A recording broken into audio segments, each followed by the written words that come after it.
Is it about you that people pass a vote of confidence like this? That if we are there, MPP cannot break the 8. And if we are not there, then it becomes an opportunity to break the 8. What is informing this vote of confidence in you?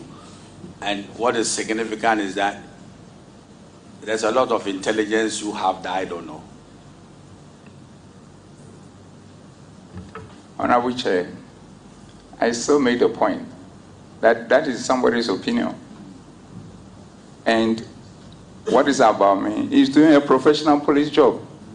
And then that's nothing more than that. Grateful to you. Now, I yield space to the other members to ask questions, and we note what the IGP will say. So, the vice was, I thought you had a residual power when they finished. Okay. Yes. Yes. Let me. These are privileges. Yes. Okay. So these are privileges reserved for leadership. Yes. So, Honorable Patrick Boama, do you want to deny the fact that leadership is entitled to certain privileges that you are not entitled to enjoy? So let me take the floor. Inspector General of Police, you've heard his contradiction. Leadership have privileges. You heard that? And he's saying that he wants to call for a division. He said that. You see how people can contradict themselves, Okay, so Vice is going to probably sort of do a follow-up to some of the issues I raised, but he'll have his turn. So Vice, do you have a lot of questions on the follow-ups before you have your turn? Oh, there are not too many questions. Okay then.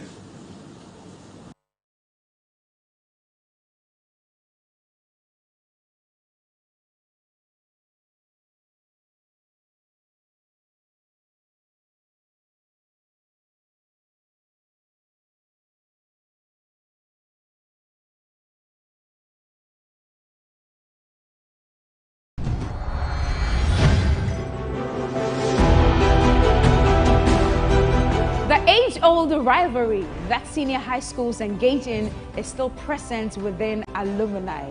The battle for bragging rights to a particular endeavor remains even after school. If your school can cook, it means your school is here.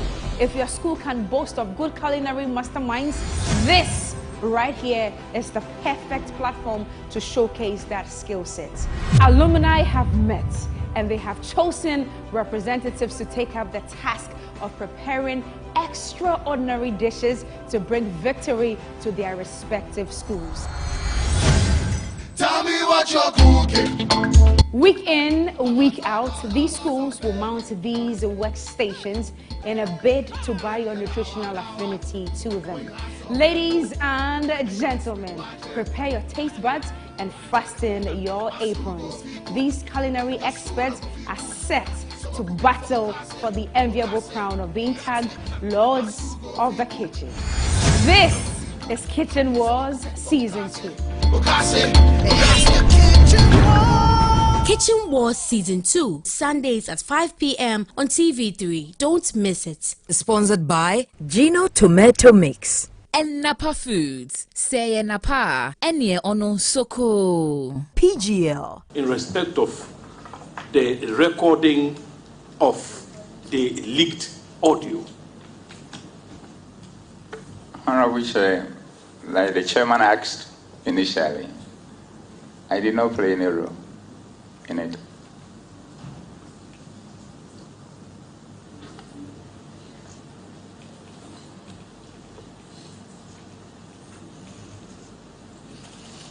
Now, IGP, you also also read through the proceedings and you would find that in it. You may want to respond to this in the open. I don't know how it sits with you, but you were also accused of being the worst IGP this country has ever had. How did you receive the accusation? And what is your reaction?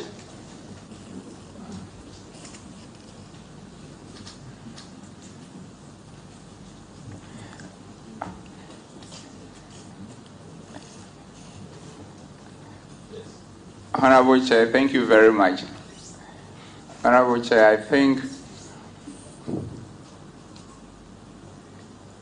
probably my brother wanted to say I'm the best and he missed it. Because the records are there for everybody to see. The beauty of mankind is that everybody has an opinion and he can express it in any form of shape. But that has not changed the facts.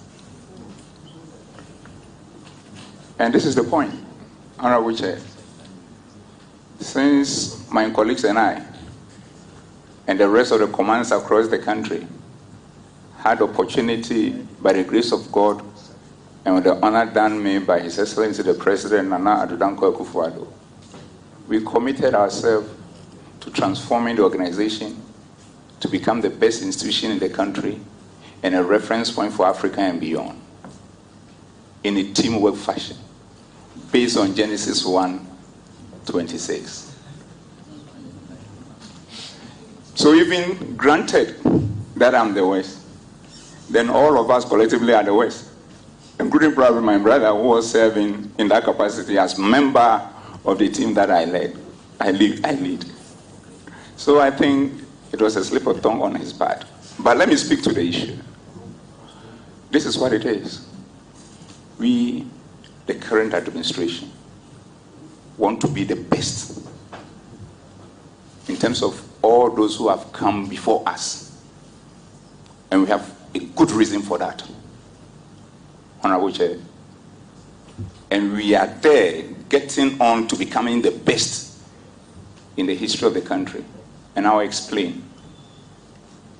The reason why we want to be the best and we are getting to be the best as a police administration under my leadership is that when most of our forebearers were there, we saw what they did right and the challenges they face.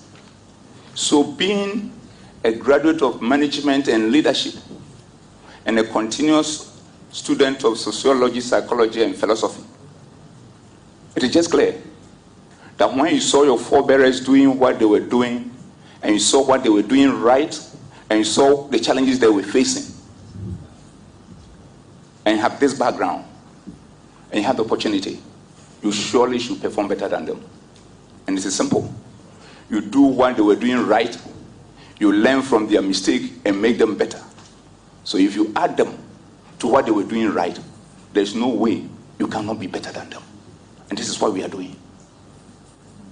And at the point, maybe I will share with you so many interventions we have put across the country and working in concert with all the other security agencies that has brought us to this level of peace, security, law and order across the country in an unprecedented way. But the next point, Honorable Chair, is the fact that we don't want to be the best in the whole life of the police service, but rather we want those who come after us to be better than us, because by the same yardstick they are watching us in terms of what we are doing, those that we are getting right, and the challenges that we are facing, so that they will be able to outperform us. And when they do that, then they will also become better than us and all our forebearers. And when that happens, we will end up building strong institutions and not having strong men. And this is what we are doing. So it is not true that my administration is the West. It can never be. He missed it. He missed it. And with your permission, I will speak to a few of the interventions that we put across. First, your Honorable Chair, we came in at a time that so many places across the country were engulfed by criminal elements, especially armed robbers all over the place. And now, across all the major highways, you can feel it. In the past, when you are traveling from Kintampo, Bupe, Tamale, you normally have to say your last prayers. What is the situation now? In the past, when you are traveling from Tafo or Simu, Begro to Kwau, it was virtually a no-go area. In the past, when you are traveling from Kintampo, Zamrama to Prime, it was a horrific journey. In the past, when you are traveling from Efijase through Kumau to Robonso to Mamikrobo, you must forget it. In the past, when you are traveling from Bamboy, Bole, Tuna, Tuwa, it's another ballgame. In the past, when you are traveling from Takwa to Bogoso, Wasel Kropon, it was a sad scene. In the past, when you are traveling from Lungaonofin, even to Asimfosu, a terrible situation. And from Praso to New Adubiase, to my big brother's hometown, Bekwai, to Kumasi, it was another thing. I can go on and on and on. And as for Donkokrom, it was a daily thing. We've worked together as a team at all levels of command and across all the security agencies to normalize the situation. Equally, the crimes that were happening, residential robberies in all our cities, we've stemmed the tide in a committed way. It is just one. Honorable Chair, with the support of the Police Council,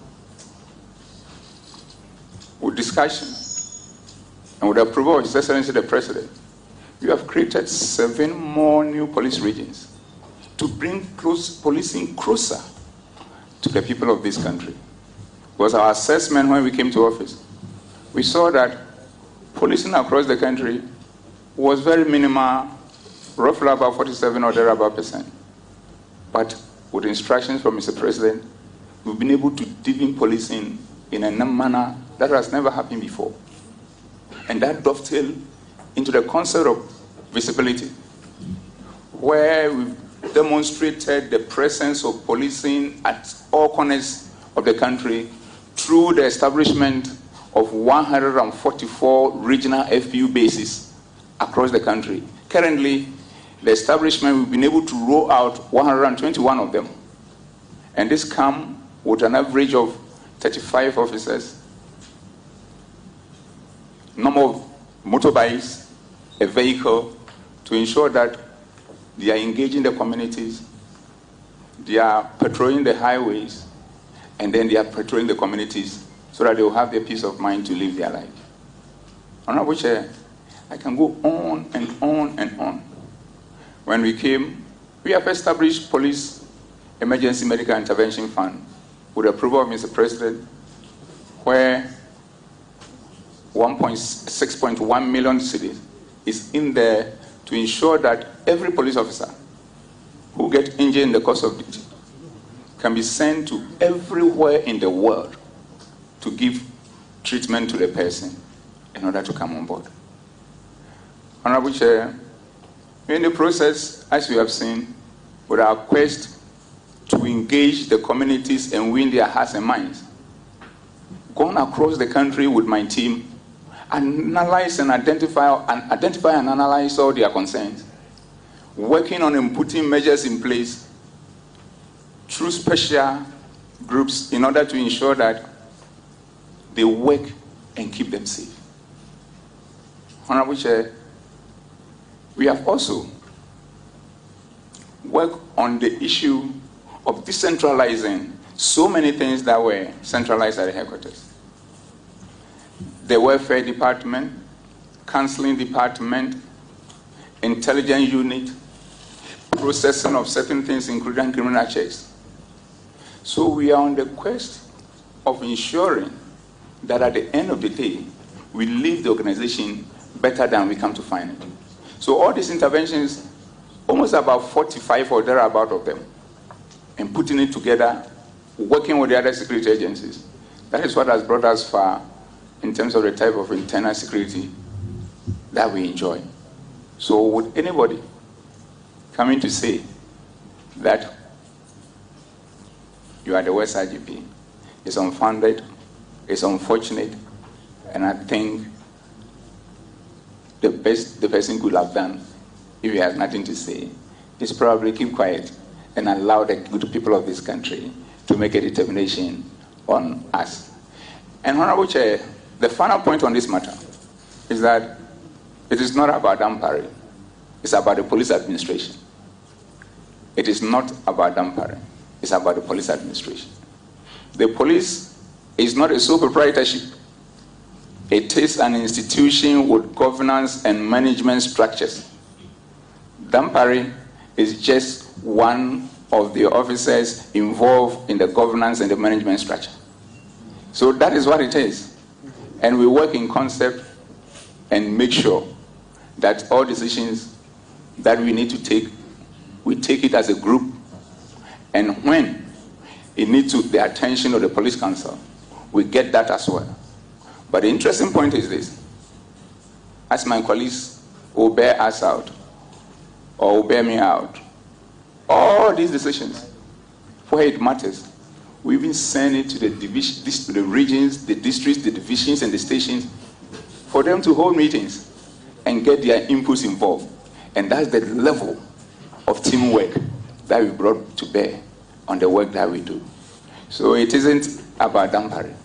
It is about an institution that we have decided to work together because nobody put a rope on our neck to join the service. And at the end of the day, the service doesn't belong to me. It doesn't belong to any individual. But once we are there to earn our daily bread in service of the people, we have to find a way of working together. And that is what I have done since I came. And my colleagues are the best witnesses for that. I thank you. IGP, so let me place on record that the police service is not on trial here. And so, like counsel pointed out much earlier, we have some terms of reference that guides us in, the conduct of this exercise. Now, you spoke at length about we in the collective. It's not about Dampare, it's about the police administration. So you believe in teamwork. Is that correct, sir? Honorable Chair, that is more than correct. Now, the witnesses before you have told this committee that under your watch, the Police Management Board, also known as POMAB, has become dysfunctional.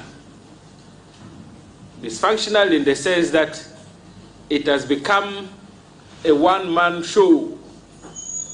In other words, the IGP does not consult members of POMAB for purposes of reporting to the council. Please say, what's your reaction to this? Honorable Chair, that is falsehood. And like I've demonstrated to you, and you also refer from my speech, and look at it, you called me and only me to appear. All of them, including some of them who were on sick leave, said, what is happening? I will suspend my sick leave and come. Because since you assumed office, you've told us that we are a chain, and the time we break, anytime it breaks, is because somebody is retiring. We took that part out and connect the chain again.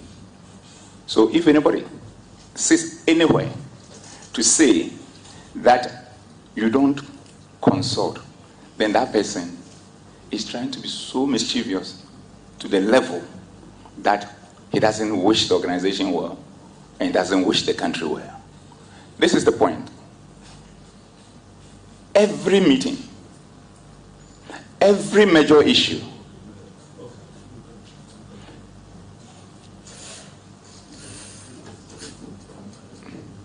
Inspector General of Police. yes, One dimension of this interrogation, which we inform our recommendations, is about matters concerning the setup that you had. So please, you interrogate these matters critically in camera. So if you can veer off all the challenges of the service, the people who protect us should not air their challenges, because people should build confidence in the setup. So I'll crave your kind indulgence that in some of these areas of police and what you might be going through and unity and disunity will be better addressed in camera. Yes. Honorable Chair, I am answering a question about what is out there in the public. The person is saying that I don't do what I'm supposed to do with the team. Yes. And I'm answering to it, and the witnesses to the question is out here, is in here with us. And I need to speak to it so that the public, which has been misinformed, is re-informed with the truth. You've So done that sufficiently. And I have to end it and nail it. Honorable Chair, Yes. I have to end it and nail it. Other than that, at the end of the day, if there is snake you are killing, as our forefathers have told us, you must make sure that it is really dead. So the head needs to be cut off. So permit me to complete the cutting off of the head. Thank you. A lot of cutting off of the head will be done in camera. Honorable Chair, I'm cutting off the head that is in public. So, the point is simple. It is a lie, and it should not be tolerated. Because my colleagues are here. They know, and I'm saying three things, and I'll end on that. That every time there is any issue anywhere across the country that is of national importance, beyond the normal meetings we have all the time, at times thrice in a week, with some of them saying that, George, is too much because at times we just enter the office and you call us again on a matter. Beyond that, every single one, we have meetings on them. And all the ministers are there. And beyond that, we have the meetings, even including all hours, in the night, and at times Saturdays, Sundays, because the matters of policing, the matters of security has arisen, and we can't wait. Because if you wait, the situation will get out of hand. And this is what we've been doing. And when we go for those meetings, they are here as well. 95 to 96% of the time, I give room for errors because nobody is perfect, and I'm not. I wait for all of them to speak, and they are here. And after that, they call me magnetic mind. I would then summarize all the position of each one of them, itemize them, and at times I ask them, how many should we have? how many itemizations do you think I'm going to have based on this meeting that we've had? And some of them, today we are tired, give us only 10. We are tired, give us 15, or go 8 or out. So at times we have the meeting discussions, and it's like, George, are you doing Ghana movie? Are you going to do part 1, 2, and 3 in this summary? That is the way we do things. And honorable thing, the second thing is to do with the fact that we consider ourselves as civil servants, and every servant has a master, and the masters of we, the police officers, are the public, even including a week-year-old child. That if something is happening to that week-year-old child, we'll go to his aid or her aid, because that old-year child is our master and we are the servant. And because I head the organization, I call myself the chief servant. And my colleagues are here. They know it. And being the chief servant, it means to me that I'm the least among them, even though I lead them. And this is how I demonstrate them.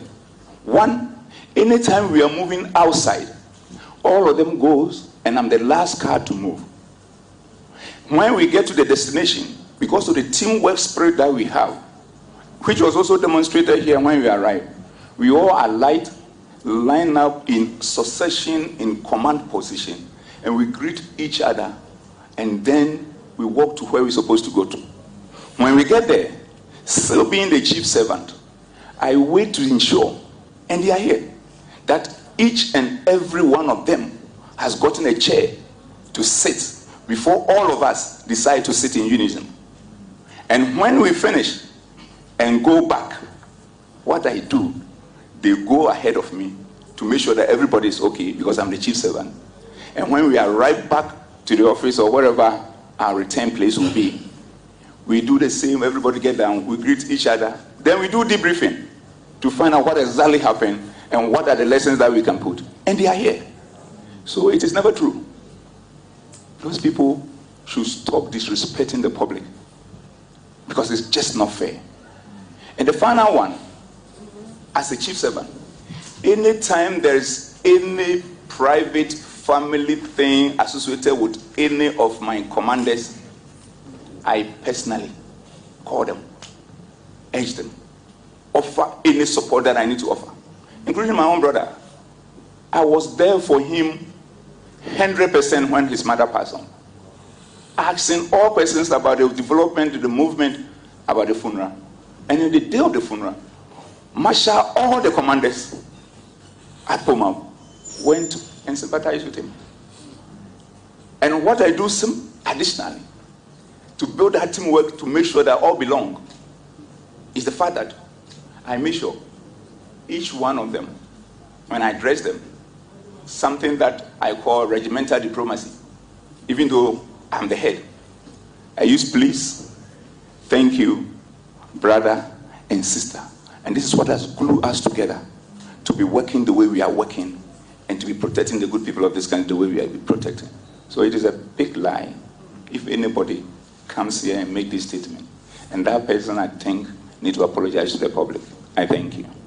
Who did you have in mind when you said you helped your brother? Is this one of the witnesses? I'm talking to my big brother, Rajot. COP, because of the informality that has developed over the years, at times, even in a formal setting, I get it wrong. Mm-hmm. So it's about my big brother, COP, Alex George Benson. Okay, so the records will capture that. Yeah, okay. Okay, so my last preliminary question. You see, IGP,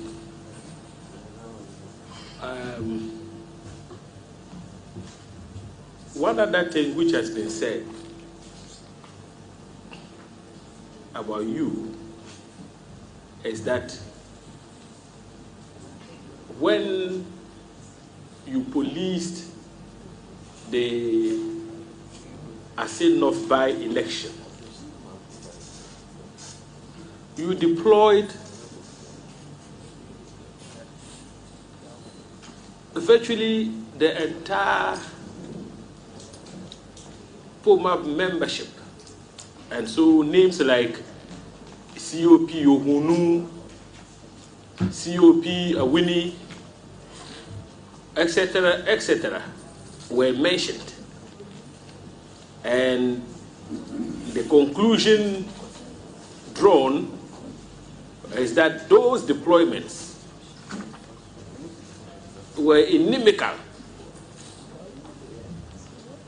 to the electoral fortunes of the MPP in the Asin North by-election. Sir, what is your reaction to this in terms of deployments?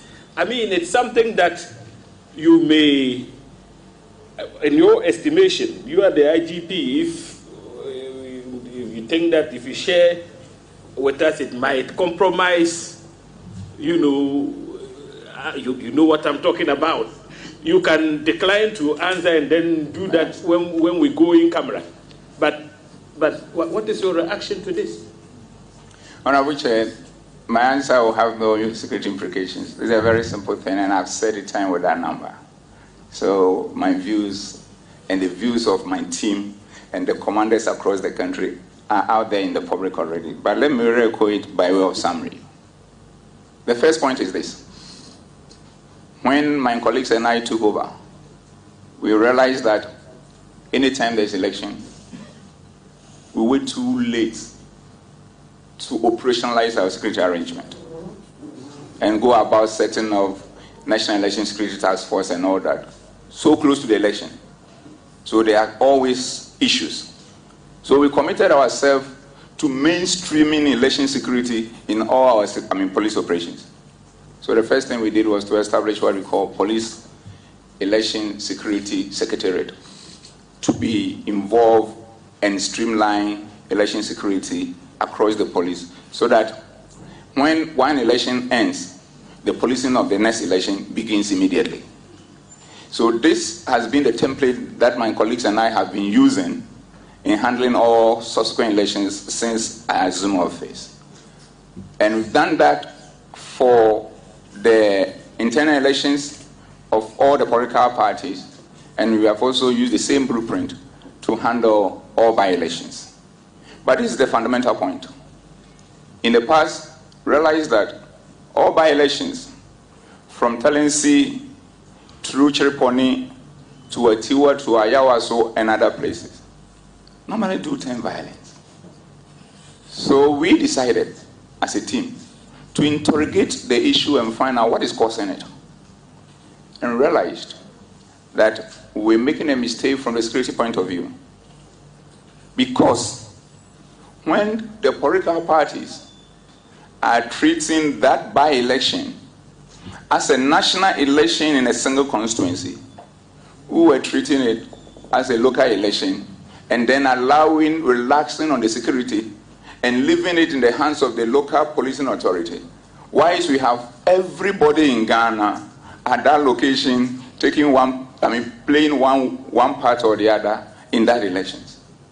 So we resolved that if the political parties and the other stakeholders involved in these by-elections, if they decide to play it local, we, the police, will play it local. If they decide to play district, we, the police, will play district. Then it means that it's a fair match. If they decide to play it regional, we, the police, will play regional. But if they decide to consider the election as a national one, then we, the policing too, will be national. And I know this is also not tenable. And on the lighter side, if they decide to play it international, we also will do it international. So it is that informs the deployment. Because the whole Ghana is at that constituency. So the whole police must also be at that constituency. And that is what has helped us. That's all the by-elections that has been done using this model has not resulted in any violence. And that's why I want to end it. I thank you, Honorable Chair.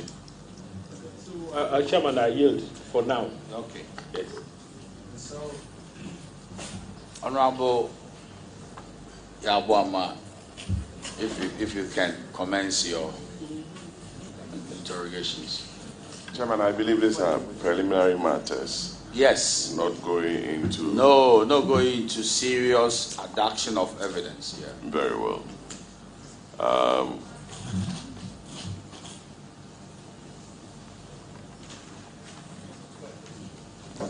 Yes, sir. IGP. You know Chief Bugri Nabu personally.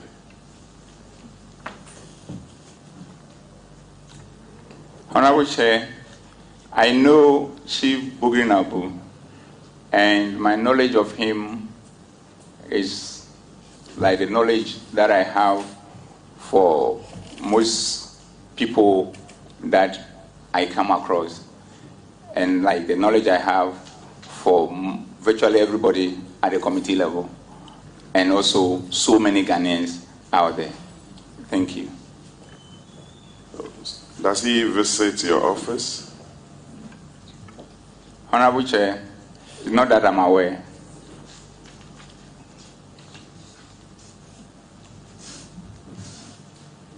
When some of the witnesses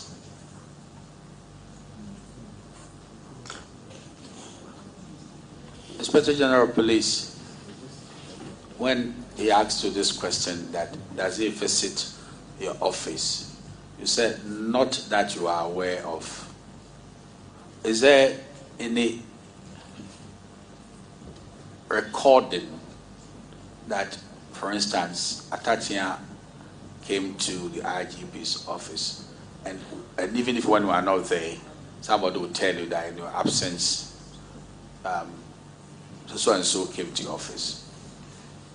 Honorable Chair, I have my ADC who let me know if anybody is in my office. But the aspect of recording and everything is done at the reception area. So if somebody came to where you are as the IGP, you'll be informed that Atachian was here? Yes, Honorable Chair. So I think the question demanded a yes or no answer. But when you say not that you are aware of, then you leave the issue at large. Honorable Chair, if that is the understanding, then I'm sorry. Yes, I please. don't. The answer, not that I'm aware, simply means that he has not visited me. Yes, please. Thank you for the clarification here. Yes, Chairman. So Chief Bugri Nabu does not have any commercial dealings with the police administration. That's it. That is correct. And for that, I want to respond to the fact that it's one of the falsehoods that have been put out in the public domain. He has no dealings, and I hear some contract, nothing. Thank you, Honorable Chair. Some of the allegations made to the committee was with regards to promotions. Chairman, I'm sure I'm permitted to be, and I'm within the confines of, I don't want to exceed, that some officers are due promotions, especially those at your level. I know some have to go to the police council for recommendations and approval. What is the situation with regards to promotions? Are there any hold-ups with regards to promotion of certain junior officers within the service?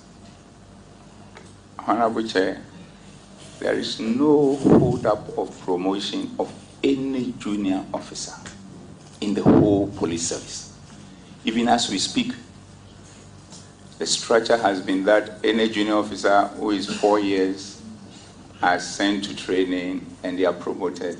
And we are waiting to have all of them promoted. Those who are due, the next set of junior officers who are due for promotion, who are now, we have worked on in trying to rebuild their capacity, send them to Ashremartin in the eastern region to reshape and recalibrate them.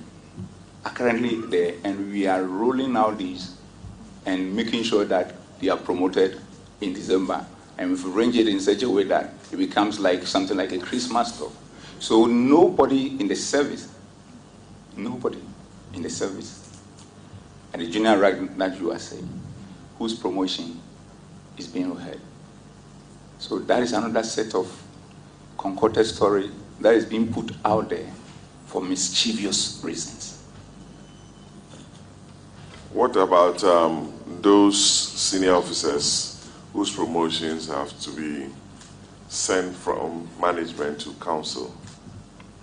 Honorable Chair, every one of them, with the exception of a few, have been sent. And the few who have been sent, and the few who are there, is based on the fact that beyond the number of years that you have been in the position, there is other factors. And I'm told a few is about 7 or 8 or 9 other factors that come into it.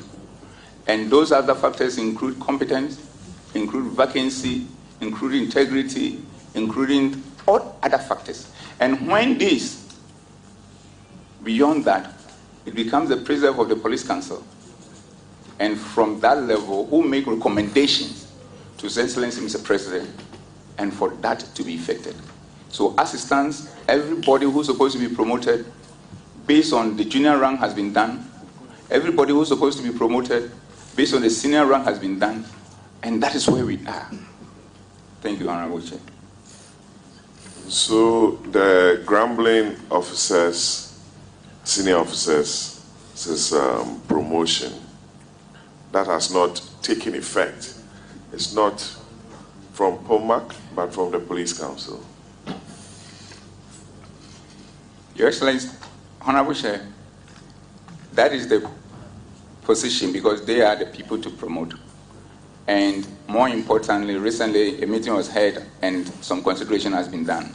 But the most important thing is that everybody who's supposed to be promoted in line with our policies are being promoted. But the point that has to be made is that it's not a question about how many years you have been at the place. We will have all loved to be promoted as soon as we have 4 years and thereabout. Vacancy, competencies, and other things factor into it. I myself, at a point, I was on my rank for 6 years, and I didn't complain because I understand. Is that a practice that you can be at your rank for 6 years? Because we have your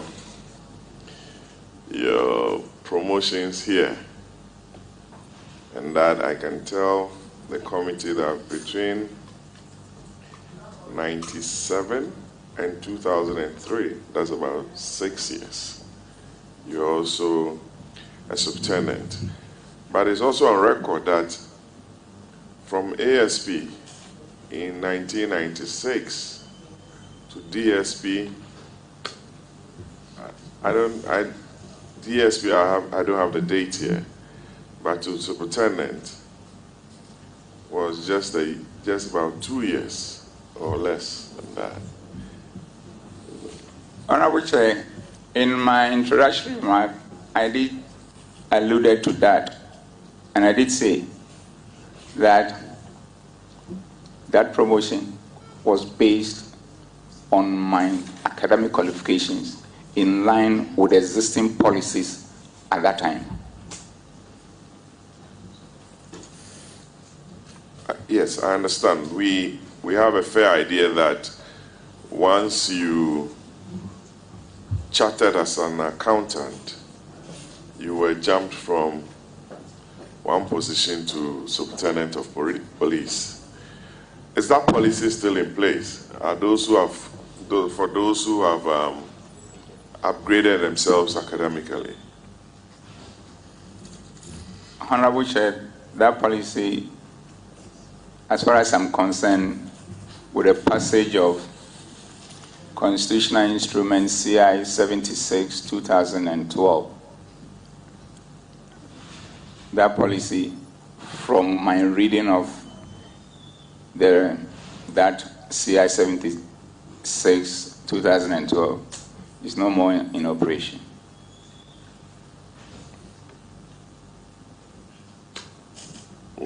determine the seriousness of that, Mr. Annan. We were also told that some junior officers have been jumped or triple jumped by your good self without having gone through the merits, and it became an issue for us to interrogate. Can you speak to that, please? Honorable Chair, the important thing is that these promotions, which is in line with our regulations in terms of special recommendation, nobody has been jumped 3 times. But the most important thing is this. These are matters that are discussed by Police Council and approved. So if a decision on that matter has been welcomed by the Police Council, I think it will be difficult for me to speak to it. Do you have a unit called the inspection unit? Yes, Honorable Chair, we do. What is their duty? What are their duties or functions? Honorable Chair, broadly I can say that the document establishing them, I don't have it readily here, but as the name sound, they are out there to ensure that they do inspection of police facilities, police records, and they make recommendations. And there are 16 officers in one office, we are told.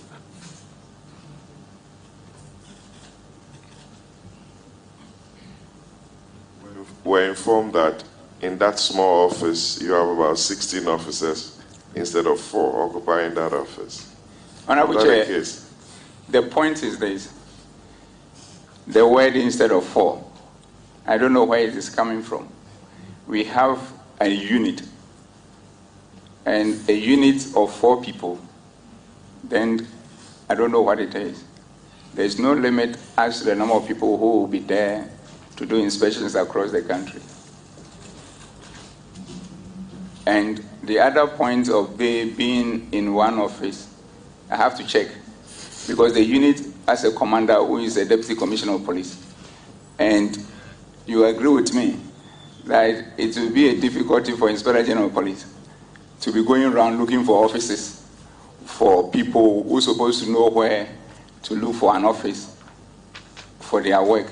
And if the challenge is not beyond them, or if the challenge then go beyond them, then drawing to the attention of the relevant commissioner and the schedule and handle. So now that you've brought to my attention, I'll go and look at it.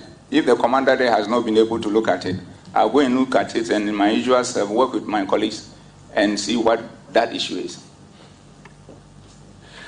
There seem to be a lot of units under your administration. Inspection unit, visibility, and recently we heard of the special Dampari unit.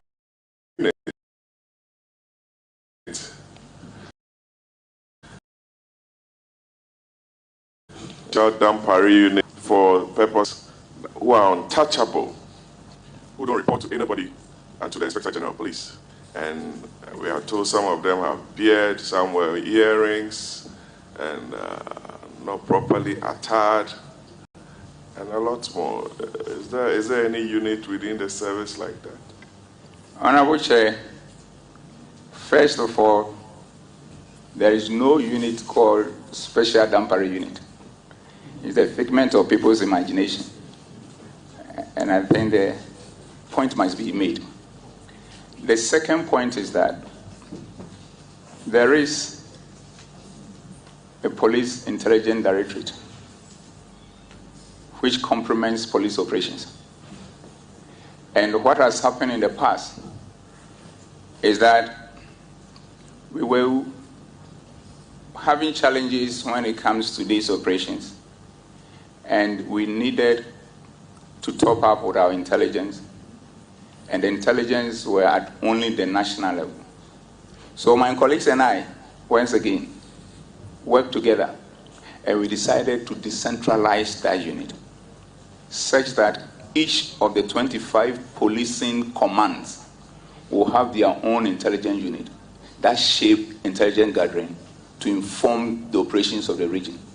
So all those units under the various regional commanders And then they also work in tandem with the National Director General in charge of intelligence. They don't report to me. Thank you. Not to personalize matters. You want to come in? Okay. Oh, Aji, the concluding part of your response is where I want to, proceed from. You said they don't report to you. Now, part of the allegations against you is that unit in question reports only to you. They don't take instructions from your commanders. I think that was part of the testimony before the committee when previous witnesses appeared. So, sir, what's your reaction to that? Honorable Chair, like I said, they are a unit that has been institutionalized with the commanders and a chain of command up to the national level with a Director General in charge. But when you go to the regions, it's like CID, which will work with the regional commander as one of his subordinates, and when it comes to criminal investigations, and yet they also work in tandem with the Director General CID. This is the same framework that has been used for the establishment and decentralization of the intelligence component of the police service. In the past, it's like intelligence were things that we needed to keep improving as an institution and also work across other security agencies and the intelligence component, and to make sure that this country continues to be at peace with itself. So the units are institutionalized. The units are with the regional commanders, and at the national level, they have a Director General who is in charge of them, and who from time to time give us a briefing on our daily meetings, on our weekly meetings, and when we also have emergency meetings on matters of concern, and we get it done. There is nothing like anybody or a group of people out of the normal chain of command reporting to Dampara on anything. It is a lie. IG, what is your administration's relationship with the military high command? We were given an impression that all wasn't well with the police administration and the military high command. Honorable Chair, this is another lie just to paint you black, or typically calling a dog a bag neck and hanky. We have an excellent relationship with all the heads of the security agencies. And it's so excellent that at the end of the day, the cordiality goes beyond official work. The beauty of it is this. Constitutionally, each and every of the agencies has their role to play. And we know where we also need to work together in what I term institutional teamwork and get things done for this country. So we urge these people to stop trying to put our heads against each other. It's shameful. It's not good for this country. And you cannot do this. You should stop it. They can use any other thing to get anything that they want, but they shouldn't use that. They should be patriotic. Because that's the only place we have called home, Ghana. So in their quest to achieve their selfish interest, they shouldn't create confusion. So Honorable Chair, that is what it is. And I know that's how it sits. We'll continue to work together as various security agencies, helping each other in the interest of the country, for Ghana, our beloved country, to continue to be at peace with itself. I thank you. I can see that your lawyer is nodding. I don't know what is intended for. Mr. Chairman, when he said Ghana, our beloved country, I remembered the conclusion from Kwame Nkrumah, is free forever.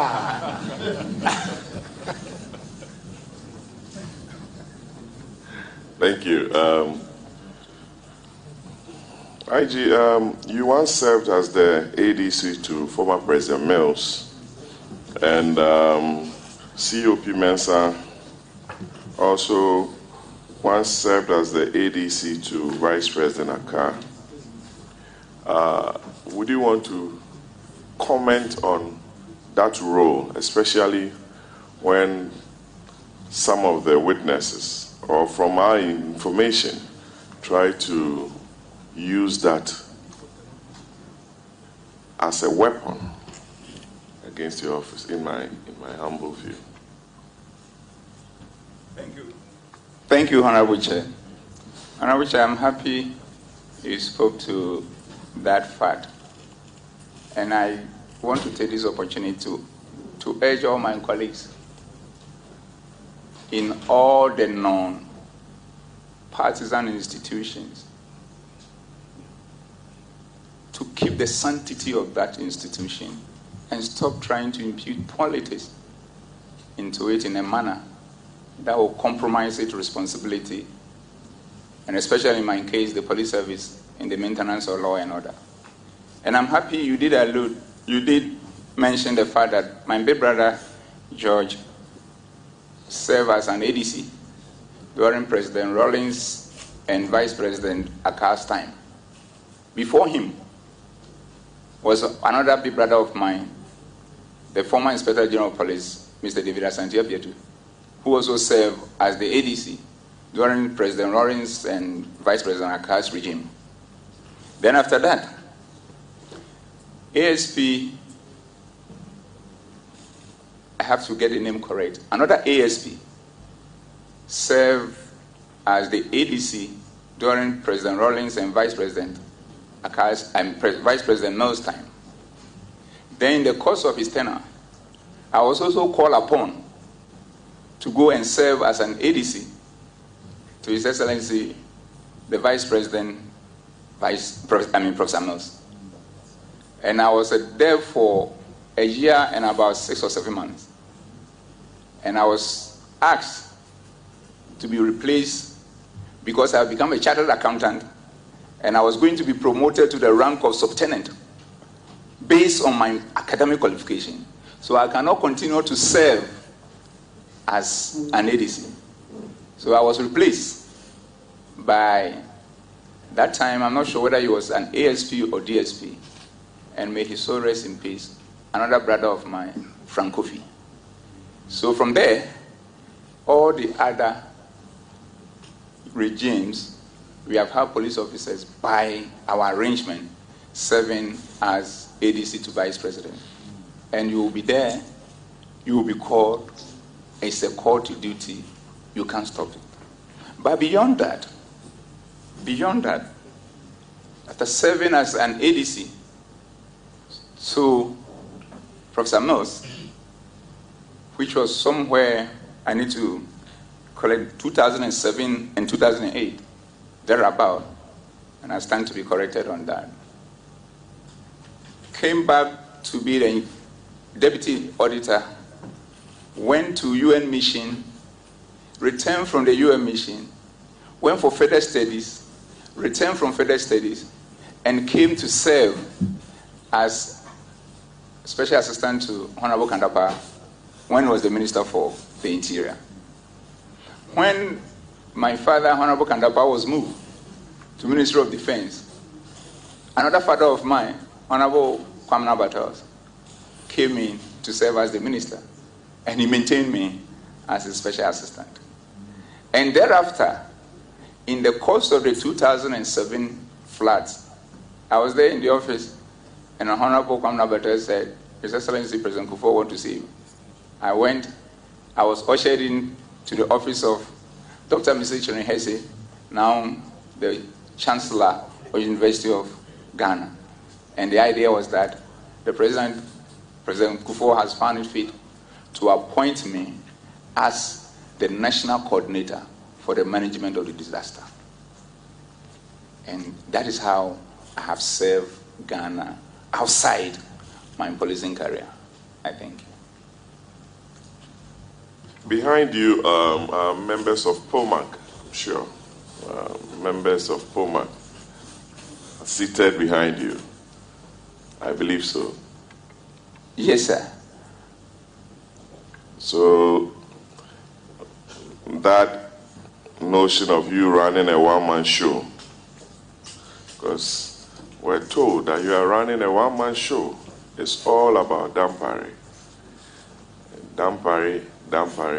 You are not involving POMAC. And it's very, very important for us to hear from you on this, especially when it's a creation of the institution by your legislation. Thank you. Honorable Chair, I think I addressed this question area, but I'll re-echo the fundamental points. Unfortunately, they are not on oath, so that they cannot testify on this matter. If they had been on oath, we would have heard them, what they would say. They call it United POMAC. United POMAC. That's what they call it. And it's a chain. Nobody breaks it. Unless you are going to a retirement, we take you out, and then we reconnect the chain. And I said, we can't go anywhere without making sure that they are ahead of me. We can't arrive at any destination without making sure that we account for everybody. We cannot go and sit at anywhere without making sure that everybody has a chair. And we cannot start any meeting without making sure that where is everyone? And if the person is not on leave, the person is not doing any other assignment, we make sure that we even wait for the person. So this whole idea, like I said, is trying to put certain things together to paint you black and make sure that you don't look presentable in the eyes of everybody. It is never true. And I said it fundamentally. The Lord that I serve, the God Almighty that shapes my life, He instituted teamwork. And I get incomplete when I'm not functioning in a team. Because I'm not sure what I'm putting out there, if I had a second thought, it would be better. In any case, I have one philosophical belief. It takes other human beings for other human beings to be human beings. So in the absence of other human beings, I feel incomplete. And knowing that it's an institution and not a sole proprietorship, and even a sole proprietorship, you still have to work with people. An institution that does not belong to me, I come and monopolize it. Then I'm not a good leader. Then I'm not a manager. And they know within their hearts of hearts that they were paddling for, so in order to package it and send it to places and make me look bad, thinking that as it has normally been done in our environment, when people go and lie about you and say all things about you, you never get opportunity to speak to the matter. It is a lie. It isn't about Dampare. It's about the police service. It's about Ghana. And it's about the peace and security of this country. I thank you. So it's good we are giving you the opportunity to speak in public in the presence of the witnesses who made those allegations. And my last question, Chairman. What led to that letter interdicting the two officers, which was subsequently withdrawn? Thank you very much, Chairman, for the opportunity. Honorable Chair, I thank you very much. And that is also another thing people have used in trying to get to me. The truth of the matter is this. When all these things happen, whilst we are focused on ensuring that we work together as a team across the country and also across all the other security agencies to continue to maintain peace and security for our beloved country, then you get to a point and these things happen. And you feel pain that your own brothers can go and do this against you. But you forgive because such is nature. And the more you forgive, the more you become stronger and preserve your health. So I moved on. But I said that whatever is going on, I recuse myself from the process.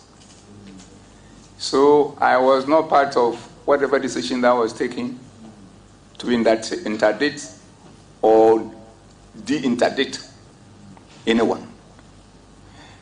It is a matter that was considered at the police council, and they handled it in my absence.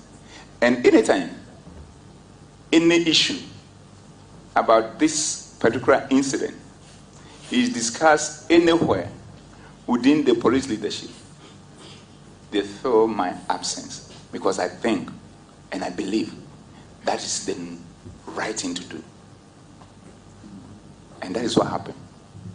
I am not involved in interdiction and the interdiction of anyone.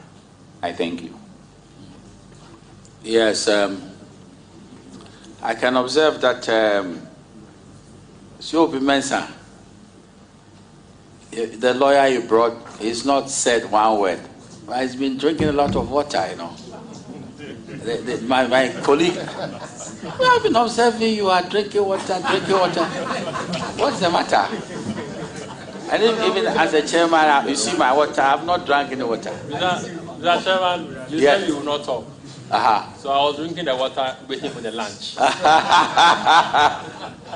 Well, I think it's very opportune to give the only female on the committee an opportunity to, interrogate the matters with IGP mounting the witness stand. Thank you, Mr. Chair. Chair, I think most of my questions has been exhausted by Honorable Patrick Boama, but I have one or two for my big brother and my boss as well. Okay. Thank you, Mom. You have only two questions. The younger man who is the vice chairman, is telling me that for health considerations, we should take about maybe 5 minutes break so that people can stretch their legs, and those who want to use the washroom will do so. So, because of common humanity, I'm compelled to have the proceedings suspended for maybe 7 minutes. If you want to use the washroom, do so. If you want to stretch your legs a bit, and then we'll come back. Yes. Yeah, you could see that some of your officers have stepped out, which means it's right for once, you know.